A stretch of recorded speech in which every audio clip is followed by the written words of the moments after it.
দুঃসংবাদের পর আবার নতুন করে দুঃসংবাদ এলো সব্যসাচীর জীবনে। বিস্তারিত জানতে সঙ্গেই থাকুন, চ্যানেলটিকে সাবস্ক্রাইব করে রাখুন। 2024-এ তিনি হারিয়েছেন তার জীবনসঙ্গীকে, আর তার সাথেই তার শেষ হয়েছিল তখন তার ধারাবাহিকও। আর টেলিপর্দা থেকে তিনি বেশ কিছুদিনের জন্য বিদায়ও নিয়েছিলেন সেই সময়। এই দুর্দিনে তার পাশে দাঁড়িয়েছিল কিন্তু অনেকেই।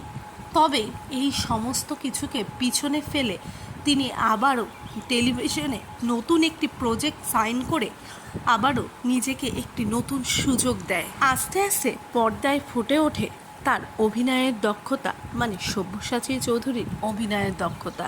রামপ্রসাদ ধারাবাহিকের মাধ্যমে তিনি আবারও টেলিভিশনের পর্দায় জনপ্রিয় হয়ে ওঠে।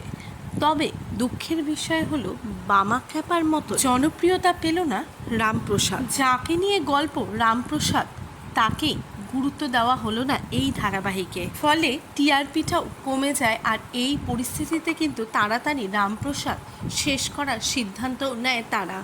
এবং গতকালই কিন্তু রামপ্রসাদের সিরিয়াল লাস্ট যে এপিসোডটা, সেটা শ্যুট করে ফেললো প্রোডাকশনের লোকেরা। শেষ দিনে শুটিংটা শেষ হয়ে গেছে তাদের শ্যুট করা, আর সেটা প্রকাশিত হবে আগামী 22শে এপ্রিল।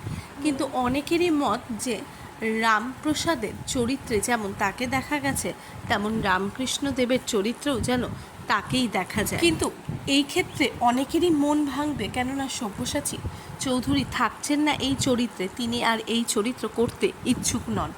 তাহলে বন্ধুরা, আপনাদের কি মতামত? আপনারাও কি চান সব্যসাচী চৌধুরীকে অভিনয়ের জগতে? প্লিজ কমেন্ট বক্সে অবশ্যই কমেন্ট করে জানান।